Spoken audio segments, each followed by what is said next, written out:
Hi வீவோஸ், இன்றைக்கான எபிசோடில் என்ன நடக்கலாம்னு சொல்லிட்டு பார்க்கலாம். வீடியோக்குள்ளே போகிறதுக்கு முன்னாடி நம்ம சேனலை லைக் அண்ட் சப்ஸ்கிரைப் பண்ணிவிட்டு கொஞ்சம் சப்போர்ட் பண்ணுங்கள். வாங்க இப்போ வீடியோக்குள்ளே போகலாம். எபிசோட் ரொம்பவே இன்ட்ரெஸ்டிங்காக போய்கிட்டு இருக்கு. நம்ம ரேவதி எப்படியோ போராடி கார்த்தியை வெளியில் எடுத்துடுறாங்க. அது மட்டும் இல்லாமல் கார்த்தி மேலே இப்படி பழிய போட்டு ஜெயிலுக்குள்ளே அனுப்பல அந்த அதிகாரியை டிஸ்மிஸும் பண்ணிடுறாங்க. இதெல்லாம் பார்த்துட்டு நம்ம ரேவதி ரொம்ப சந்தோஷப்படுறாங்க. ஒரு பக்கம் நம்ம சமுர்ஸ்வரி சந்திரா ரெண்டு பேருமே வெளியில் நின்றுட்டுருக்க. அப்போ நம்ம ரேவதி மாசா கார்த்தியோட கையை பிடிச்சிட்டு வராங்க. அப்போ நம்ம சமுர்ஸ்வரி கிட்ட சொல்கிறாங்க, அம்மா நீங்கள் பண்ண வேலைனால இங்கே என்ன நடந்துச்சு பார்த்தீங்களா? நீங்கள் கார்த்தி மாமா மேலே பொய்ப்பழி போட்டு அவங்கள உள்ளே தள்ளினீங்க. ஆனால் இந்த ஊர் மக்கள் எல்லாமே கார்த்தி மாமாவுக்கு ஒன்று ஓடி வந்து நின்றாங்க. ஆனால் நீங்கள் பண்ண வேலைக்கு யாராவது உங்கள் கூட நின்றாங்களா? சித்தியை தவிர வேறு யாருமே உங்கள் கூட நிற்கலை. இதிலிருந்தே தெரிஞ்சுக்கோங்கம்மா, கார்த்தி மாமா ரொம்பவே நல்லவர். அவருக்கு ஒன்றுனா கண்டிப்பாக யாரும் சும்மா இருக்க மாட்டாங்க அப்படின்னு சொல்லிட்டு நம்ம ரேவதி செம்மையாக பேசுகிறாங்க. இதெல்லாம் கேட்டுட்டு சாமுடிச்சேரி சொல்கிறாங்க, ரேவதி என்ன பேச்செல்லாம் ரொம்ப ஓவராக இருக்குது அப்படிங்கிற மாதிரி கேட்க. அதுக்கு ரேவதி சொல்கிறாங்க, இங்கே பாருங்கம்மா, நீங்கள் எத்தனை பழி போட்டாலும் சரி, கார்த்தி மாமாவை எத்தனை தடவை ஜெயிலுக்கு அமிச்சாலும் நான் இருக்கேன் கார்த்தி மாமாவுக்கு ஒன்றுனா கண்டிப்பாக இந்த ஊர் ஜனங்க எல்லாருமே ஒன்று கூடி கண்டிப்பாக அவர் பக்கம் தான் நிற்பாங்க அப்படின்னு சொல்லிட்டு நம்ம ரேவதி செம்மையாக பேசுகிறாங்க. இதெல்லாம் கேட்டுட்டு சந்திரா சொல்கிறாங்க, விடுக்கா, அவள் ஏதோ ஒரு இதில் பேசிட்டு போகிறாவா, நம்ம போகலாம் அப்படின்னு சொல்லிட்டு சாமுடிச்சேரியை கூட்டிகிட்டு போயிடுறாங்க. இந்த சைடு நம்ம கார்த்தியை கூட்டிகிட்டு நம்ம ரேவதி வீட்டுக்கு போகிறாங்க. வீட்டுக்கு போனதுலேருந்தே நம்ம ரேவதி ரொம்பவே அப்செட்டாக இருப்பாங்க. அப்போ நம்ம கார்த்தி கேட்பாங்க, என்னாச்சு ரேவதி, ஏன் ஒரு மாதிரியாக இருக்க அப்படின்னு சொல்லிட்டு கேட்க. அதுக்கு ரேவதி சொல்கிறாங்க, இல்லை மாமா, மனசெல்லாம் ரொம்பவே கஷ்டமாக இருக்குது. அம்மாவுக்கு நான் ஏன் உங்கள் கூட வாழ்ந்தால் பிடிக்கவே இல்லை.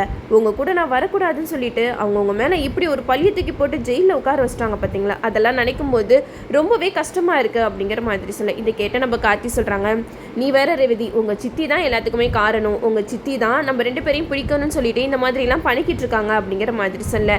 இதை கேட்ட ரேவதி சொல்கிறாங்க, அப்போது அம்மாவுக்கு தெரியாமல சித்தி இதெல்லாம் பண்ணுவாங்க? கண்டிப்பாக சித்தி பண்ணுற வேலை எல்லாமே அம்மாவுக்கு தெரியும்ல. அப்படி இருந்தும் ஏன் அம்மா எதையுமே தட்டி கேட்காம இருக்காங்க மாமா அப்படின்னு சொல்லிட்டு நம்ம ரேவதி சொல்ல. இதெல்லாம் கேட்டுகிட்டே நம்ம கார்த்தி சொல்கிறாங்க, சரி விடு ரேவதி, நீ சாப்பிடல, சாப்பிடு ஃபஸ்ட்டு அப்படின்னு சொல்லிட்டு சாப்பாடெல்லாம் ஊட்டி விட்டுட்டு இருக்க. இன்னொரு பக்கம் நம்ம ரேவதி கார்த்திகிட்ட சொல்கிறாங்க, நீங்கள் மட்டும் சாப்பிட்டீங்களா மாமா அப்படின்னு சொல்லிட்டு நம்ம ரேவதி ஒரு பக்கம் கார்த்திக்கு ஊட்டி விட்டுட்டு இருக்காங்க. இந்த சைடு நம்ம சாம்பிச்சேரி தான் காட்டிகிட்டு இருக்காங்க. அப்போ நம்ம மயில்வாகனம் வந்து சாம்பிச்சேரி கிட்ட சொல்கிறாங்க, அத்தை நீங்கள் பண்ணுற எதுவுமே சரியில்லை, அநியாயமாக கார்த்தியை இப்படி பண்ணிட்டீங்களே அப்படிங்கிற மாதிரி சொல்ல. இது கேட்ட சந்திரா சொல்கிறாங்க, என்னடா பண்ணாங்க, ரேவதியை தேவையில்லாமல் கூட்டிகிட்டு போவா, அதை பார்த்துட்டு சும்மா இருக்க சொல்கிறியா அப்படிங்கிற மாதிரி கேட்க. அதுக்கு மயில்வாகனம் சொல்கிறாங்க, இங்க பாருங்க சின்னத்தை, ரேவதியை கார்த்தி கூட்டிட்டு போறதுக்கு எல்லா ரைட்ஸுமே இருக்கு. ரேவதிக்கோ கார்த்திக்கோ கல்யாணம் ஆயிடுச்சு, அது உங்களுக்கு ஞாபகத்தில் இருக்குல்ல அப்படிங்கிற மாதிரி சொல்ல. இதை கேட்ட சந்திரா சொல்றாங்க, அவங்களுக்கு கல்யாணம் வேணா ஆயிருக்கலாம், ஆனா என் அக்கா நினைச்சாதான் ரேவதி கார்த்தியும் சந்தோஷமாவே வாழ முடியும் அப்படிங்கிற மாதிரி சொல்லும்போது அதுக்கு மயில்வாகனம் சொல்றாங்க, நீங்க ரேவதியை பத்தி சரியா தெரிஞ்சுக்கலன்னு நான் நினைக்கிறேன்.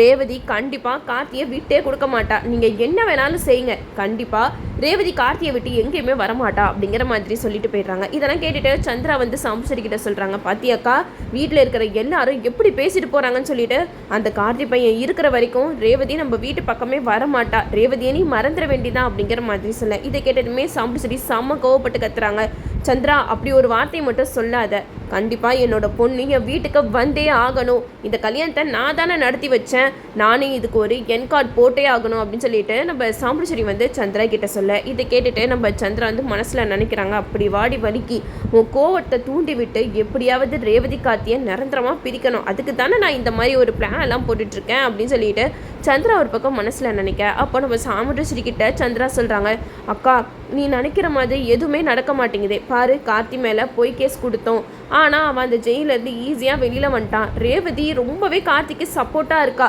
அப்படி இருக்கும்போது எப்படி நம்ம கார்த்தியை தோக்கடிக்க முடியும் அப்படிங்கிற மாதிரி சந்திரா சொல்ல.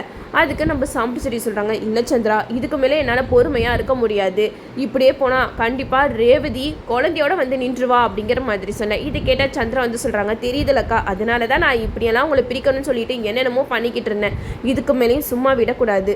நான் வந்து உன்கிட்ட ஒரு விஷயம் சொல்கிறேன், கண்டிப்பாக நீ ஓகே சொல்லி தான் ஆகணும், அப்படி இல்லைனா நம்ம ரேவதியை மொத்தமாக இழந்துட வேண்டிதான் அப்படிங்கிற மாதிரி சந்திரா சொல்ல. அதுக்கு சாம்பிச்சேரி சொல்கிறாங்க, அப்போ சொல்லு சந்திரா, என்ன பண்ணணும் நான் சொல்லு, அந்த கார்த்தியை இந்த ஊரை விட்டு துரத்தணுமா அப்படி இப்படின்னு சொல்லிட்டு என்னென்னமோ கேட்டுட்ருக்க. அப்போ நம்ம சந்திரா வந்து சொல்கிறாங்க, அவனை இந்த ஊரை விட்டெல்லாம் துரத்த வேணாம், அப்படி நீ துரத்தினாலும் மறுபடியும் இந்த ஊர் பக்கமே திரும்பி வந்துடுவான், ரேவதியை விட்டு அவன் எங்கேயுமே போக மாட்டாங்க்கா, நான் சொல்கிற மாதிரி நீ ஒரே ஒரு வேலை மட்டும் பண்ணு, கார்த்தியோட கதையை முடிச்சுட்டா அப்புறம் நம்மளுக்கு போட்டியாக யாருமே இருக்க மாட்டாங்க, ரேவதிக்கு வேற ஒரு கல்யாணத்தை பண்ணி வச்சிடலாம் அப்படின்னு சொல்லிட்டு நம்ம சந்திரா வந்து கேவலமான ஒரு ஐடியாவை சாம்புச்சேரி கிட்ட சொல்கிறாங்க.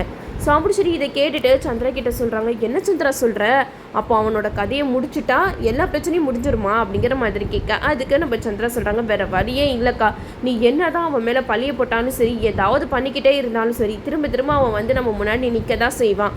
ஒன்று அவன் சாகணும், அப்படி இல்லையா ரேவதியை வெறுத்து அந்த வாழ்க்கையிலேருந்து வெளியில் வரணும் அப்படிங்கிற மாதிரி சந்திரா சொல்ல, இதை கேட்டுட்டு நம்ம சாம்புச்சேரி சொல்கிறாங்க, ரேவதி வாழ்க்கையை காப்பாற்றுறதுக்காக நான் எந்த எல்லைக்கும் வேணாலும் போவேன் அப்படிங்கிற மாதிரி சொல்ல, இதை கேட்ட சந்திரா வந்து மனசில் நினைக்கிறாங்க, அப்படி வாடி வலிக்கு அந்த கார்த்தியோட கதையை முடிச்சாதான் எனக்கும் நிம்மதி, உன்னையும் நான் போட்டு தள்ளின மாதிரி இருக்கும். கார்த்தியோட கதையை முடிச்சதுக்கு காரணம் நீ தான் அப்படின்னு சொல்லிட்டா போதும், எல்லாருமே தூக்கி கொண்டு போய் உன்னையே ஜெயிலுக்குள்ளே உட்கார வச்சுருவாங்க. அப்புறம் இந்த வீட்டுக்கு நான் தான் ராணி மாதிரி இருப்பேன் அப்படி இப்படின்னு சொல்லிட்டு சந்திரா ஒரு பக்கம் மனக்கோட்டை கட்டிக்கிட்டு இருக்க, இன்னொரு பக்கம் சாம்புச்சேரி வந்து சந்திரா கிட்ட சொல்கிறாங்க, சந்திரா நம்ம போடுற பிளான் எல்லாம் ஒர்க் அவுட் ஆகுமா அப்படிங்கிற மாதிரி கேட்க, அதுக்கு சந்திரா சொல்கிறாங்க, நீ எதுக்கும் கவலைப்படாதக்கா, அந்த கார்த்தியோட கதையை முடிக்கிறது என்னோட பொறுப்பு அப்படின்னு சொல்லிட்டு போயிடுறாங்க. இருந்தாலும் நம்ம சாம்புச்சேரிக்கே ஒரு மாதிரியாக இருக்குது, நம்ம கார்த்தி ரேவதி 2 பேரும் சந்தோஷமாக வாழக்கூடாதான் நினைக்கிறோமே தவிர கார்த்தியை உலகத்தை விட்டு அனுப்பணும்னு சாம்புச்சேரி என்றைக்குமே நினச்சது கிடையாது.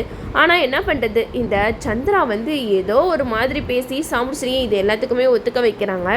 இன்னொரு பக்கம் நம்ம சந்திரா வந்து சிவனாண்டிக்கு கால் பண்ணி பேசுகிறாங்க, இங்கே பாருங்கள், நாங்கள் எப்பயுமே தோத்துக்கிட்டே தான் இருக்கோம், அந்த கார்த்தியை அந்த ரேவதி போராட்டம் பண்ணி வெளியில் கொண்டு வந்துட்டா அப்படிங்கிற மாதிரி சொல்ல, இது கேட்ட சிவனாண்டி சொல்கிறாங்க, என்ன சந்திரா அந்த கார்த்தி பையனை நம்மளால் எதுவுமே செய்ய முடியாதா அப்படிங்கிற மாதிரி சொல்ல, அதுக்கு நம்ம சந்திரா சொல்கிறாங்க, நீங்கள் எங்கே கவலைப்படுறீங்க, அவனோட கதையை முடிச்சுட்டா கண்டிப்பாக அவனோட தொல்லையே நம்மளுக்கு இருக்காது. அது மட்டும் இல்லாமல் கார்த்தியை ஒரடியாக இந்த உலகத்தை விட்டே அனுப்பிட்டோன்னு வச்சுக்கோங்க, ரேவதிக்கு வேறு கல்யாணம் பண்ணிடலாம். கண்டிப்பாக இதுக்கான காரணம் யார் அப்படின்னு கண்டுபிடிக்கும் போது சாம்புச்சேரியோட பேர் தான் அடிப்படும். ஏன்னா தன்னோட பொண்ணு கார்த்தியோட சேர்ந்து வாழ்கிறது பிடிக்காம தான் சாம்புச்சேரி இந்த மாதிரி கார்த்தியோட கதையை முடிச்சிட்டா அப்படின்னு சொல்லிட்டு எல்லாருக்கிட்டையும் பரப்பி விட்டுற வேண்டியதான். நம்ம இந்த மாதிரி பண்ணாலே போதும், அக்காவை ஈஸியாக ஜெயிலுக்குள்ளே அனுப்பிச்சிடலாம், அதுக்கப்புறம் அந்த வீட்டோட ராணி நானாக தான் இருப்பேன் அப்படின்னு சொல்லிட்டு நம்ம சந்திரா வந்து ரொம்ப கேவலமாக திங்க் பண்ணி சொல்லிக்கிட்டு இருக்காங்க.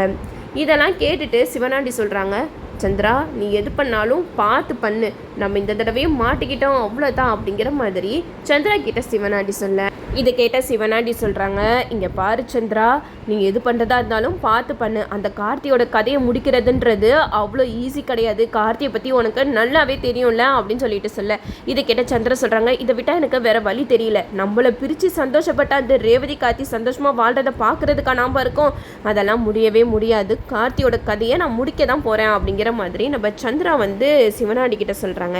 இருந்தாலும் இந்த அக்காவும் தங்கச்சி சேர்ந்து ரொம்பவே பண்ணிக்கிட்டு இருக்காங்க, ரேவதி கார்த்தியை பிரிக்கணும்னு சொல்லிட்டு எந்த இலைக்குமே வேணாலும் போவாங்க போல. இந்த அக்கா தங்கச்சியோட ஆட்டம் என்னைக்கு முடிவுக்கு வரப்போகுதுன்னு தான் தெரியல, நம்மளும் வெயிட் பண்ணி பார்ப்போம். ஓகே வியூவர்ஸ், என்னோட ரிவ்யூ உங்களுக்கு பிடிச்சிருந்தா லைக் பண்ணுங்கள், மறக்காமல் நம்ம சேனலை சப்ஸ்கிரைப் பண்ணிடுங்க.